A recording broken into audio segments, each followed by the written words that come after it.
எங்கள் கட்சி நிர்வாகி வீட்டு திருமணத்திற்கும் ஒரு புதுமனை விழா நிகழ்ச்சிக்காக தான் வந்திருக்கு. அரசியலை பத்தி நீங்க சொல்லுங்க. அரசியல் பத்தி வேற என்ன, நீங்க தான் சொல்லணும். எல்லாம் அப்படியே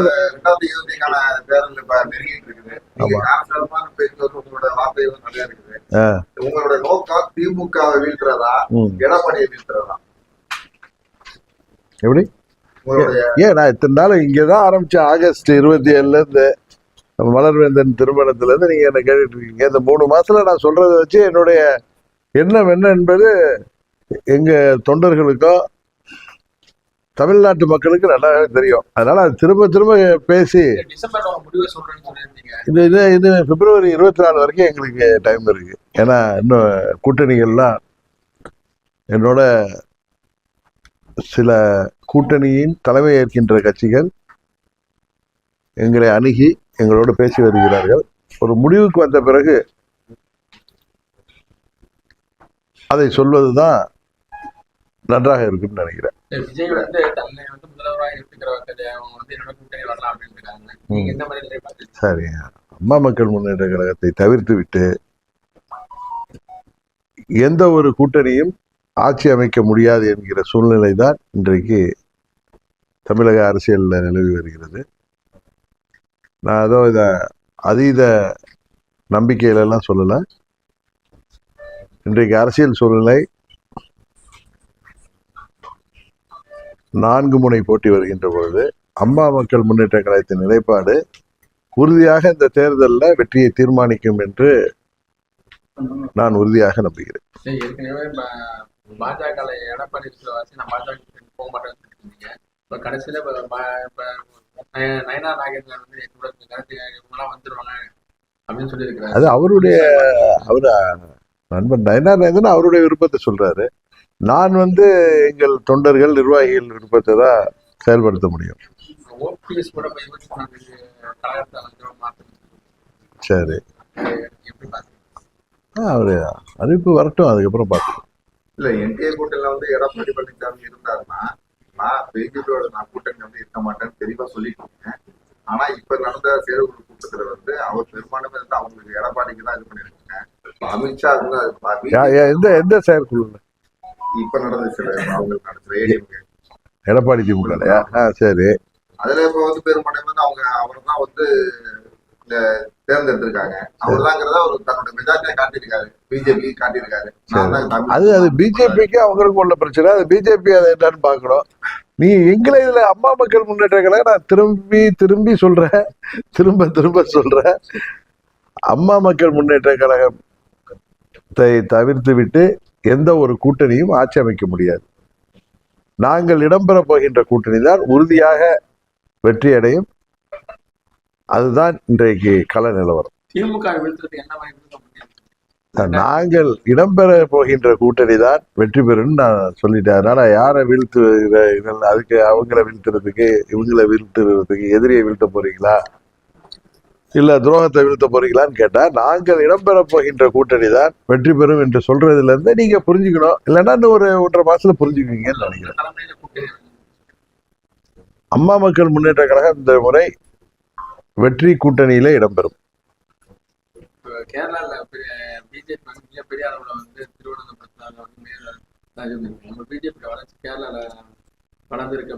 நானும் தொலைக்காட்சியில பார்த்தேன். இப்ப ஆளுகிற கம்யூனிஸ்ட் கூட்டணிக்கு எதிராக காங்கிரஸ் கூட்டணி நிறைய மாநகராட்சி மற்றும் அந்த தேர்தலில் வெற்றி பெற்றிருக்காங்க. திருவனந்தபுரம் நகராட்சியில பாரதிய ஜனதா கட்சி வெற்றி பெற்றிருக்கிறது. இதே முடிவு அசம்பிளி தேர்தலில் எதிரொலிக்குமா என்பதை பொறுத்திருந்து தான் பார்க்கணும். ஏன்னா பல முறை இங்க சொல்லுவாங்க, உள்ளாட்சி தேர்தல் என்பது வேறு, சட்டமன்ற பொதுத் தேர்தல் என்பது வேறு, பாராளுமன்ற பொதுத் தேர்தல் என்பது வேறுன்னு சொல்லி அரசியல் வல்லுநர்கள் உங்க மாதிரி ஊடகத்தை சேர்ந்தவெல்லாம் சொல்லுவீங்க. அதனால வெயிட் அண்ட் சி.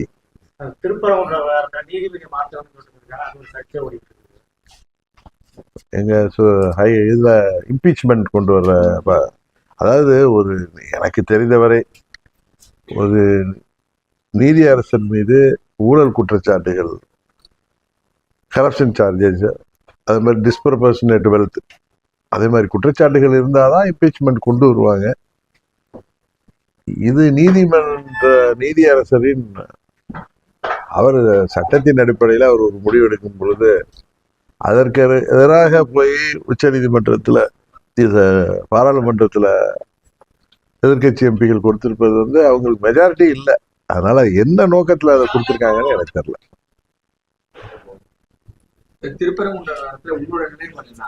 நான் பலமுறை சொல்லிட்டேன், அரசியல கடவுளின் பெயராலோ மதத்தின் பெயராலோ ஜாதியின் பெயராலோ நாங்கள் உட்பட எந்த ஒரு அரசியல் கட்சியோ அல்லது அமைப்போ அதை மக்களை பிரிக்கின்ற செயலில் ஈடுபடக்கூடாது. பெரும்பான்மை சிறுபான்மை அப்படியெல்லாம் பார்த்து அமைதி பூங்காவாக சகோதர சகோதரிகளாக தமிழ்நாட்டில் வாழ்ந்து வருகின்ற நம்மிடையே பிரிவினை யாரும் உருவாக்கிவிடக் கூடாது என்பதுதான் எங்களோட வேண்டுகோள். வாங்கிட்டு இருக்கோம். ஆமா, 10ஆம் தேதியிலேருந்து 18 வரைக்கும் வாங்கிட்டு இருக்கோம்.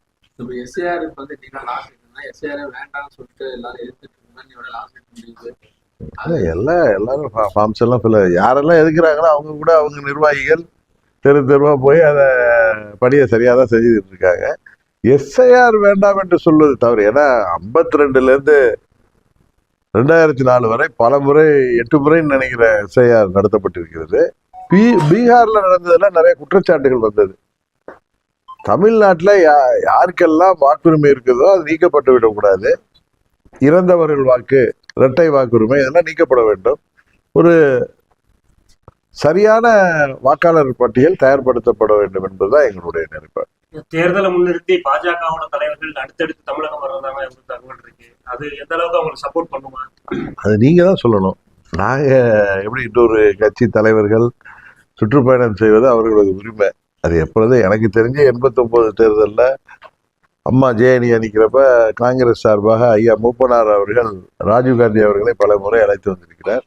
அதுபோல தேசிய தலைவர்கள் ஒவ்வொரு தேர்தலையும் தமிழ்நாட்டுக்கு அந்த நேரத்தில் அடிக்கடி வந்து போவது கடந்த காலத்திலே நடந்து வருகிறது. எனக்கு தெரிந்த 89லேருந்து நடந்து வருகிறது. அப்பாடி ஓபிஎஸ் அணி, அமமுக, சசிகலா இவங்களை எந்த சூழ்நிலையும் நான் ஆதரிக்கணும்னு கேட்டேன். ஒண்ணு சேர்ந்தாலும் ஜெயலலிதா அம்மாச்சி கொண்டு வர முடியும்னு சொல்லிட்டு ஒன்றுபட்ட அனைவருமே அம்மாச்சி கொண்டு வரணும்னு சொல்லிட்டு நீங்க பலமுறை எல்லாம் சொல்லியிருக்கீங்க, அறிக்கை கொடுத்துருக்கீங்க. எடப்பாடி அதை முடியவே முடியாது, உங்களை எந்த சூழ்நிலையும் நான் துறைகளை சேர்க்க மாட்டேன்னு அவரு துறைகளும் உங்களுக்கு சொன்னாரு. நீங்க அவங்க சொல்லியிருக்கீங்க. சரி, நீ என்ன நினைக்கிறீங்க? யாரு துரோகம் செய்தா இல்ல? இப்ப உங்களுக்கு தெரியும், நீங்க ஒரு பத்திரிகையாளரா இல்லாம ஒரு நடுநிலையோட ஒரு சிட்டிசனா குடிமகனா நீங்க யாரு துரோகம் செய்திருக்கிறார்கள் என்று நீங்க சொல்லுங்க ஃபர்ஸ்ட். அதுக்கப்புறம் இன்னொரு இது சொல்றேன். நான் அம்மாவின் தொண்டர்கள் எல்லாம் ஒரு அணியில் இணைன்னு தான் சொல்றேன். ஒன்று ஒரே கட்சியா இணையணும்னு நான் என்றைக்கு சொன்னதில்லை. நீங்க அதை தவறா புரிஞ்சுக்கிறீங்களா? இல்ல அதை என்கிட்ட கேட்கிறப்ப திரும்ப திரும்ப அப்படி கேட்டா நான் ஏதாவது என்னை தாண்டி பதில் வருமானு நினைக்கிறேங்க. அது ஏன்னா நான் சொல்றது எப்பயுமே மனதில் இருந்து நான் உண்மை என்று நினைப்பதெல்லாம் பேசுறதுனால நீங்க எத்தனை வருஷம் கழிச்சு கேட்டாலும் அதான் சொல்லுவேன். நான் 2017 நல்லா தீர்க்கமாக யோசித்து தான் அம்மா மக்கள் முன்னேற்ற கழகம் உருவாக்கப்பட்டது. இந்த இயக்கம் அம்மாவின் கொள்கைகளையும் லட்சியங்களையும் தொடர்ந்து இன்னும் பல நூற்றாண்டுகளுக்கு கொண்டு செல்வதற்கான இயக்கமாக இது செயல்பட்டு கொண்டிருக்கிறது. மீண்டும் அம்மாவின் ஆட்சி அமைய வேண்டும் என்றால் அம்மாவின் தொண்டர்கள் அவர்கள் எங்கிருந்தாலும் ஒரு குடையின் கீழ் ஓர் அணியாக திரண்டால்தான் வெற்றி பெற முடியும் என்பது இன்றைக்கு இருக்கிற நிலைமை. அதை தாண்டி அவர்கள் யாரு துரோகி, யாரு ரொம்ப நியாயமான ஆளு, யாரு அப்பாவி அப்படிங்கிறதெல்லாம் தமிழ்நாட்டு மக்களுக்கும் தெரியும், அம்மாவின் தொண்டர்களுக்கும் தெரியும். அதனால இதையே அரைத்த மாவையே திருப்பி திருப்பி அரைக்க வேணாம். எல்லோருக்கும் இந்த தேர்தல் உரிய பதிலை தமிழ்நாட்டு மக்கள் தருவார்கள். மிகப்பெரிய ஒரு அதிமுகவுக்கு பாதிப்பு ஏற்படுத்தினா நிறைய பேர் வெளியில இருந்து வராங்க.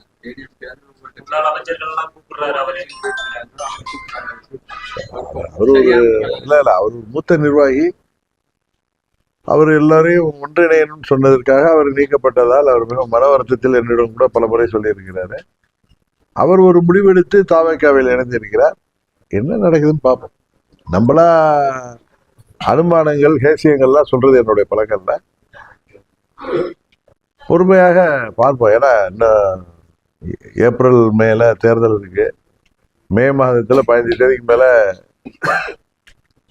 யாரை ஆட்சியில் அமர்த்த வேண்டும் என்று தமிழ்நாட்டு மக்கள் தீர்க்கமாக முடிவு தருவார்கள். இந்த கட்சியாவது கூட்டணி பேசிட்டு இருக்காங்க. நான் ஏற்கனவே சொல்லிட்டேன். நான் ஏற்கனவே இந்த கேள்விக்கு பதில் ஆரம்பிச்ச உடனே சொல்லிட்டேன். சங்கி படைகள் வந்தா திமுக எந்தமா அழிக்க முடியாது, படையே வந்தாலும் அப்படிங்கிற மாதிரி முதல்வர் ஒரு கருத்தை வெளியிட்டார். அது அவர்களுடைய கருத்து. அதை பத்தி நம்ம என்ன சொல்றது?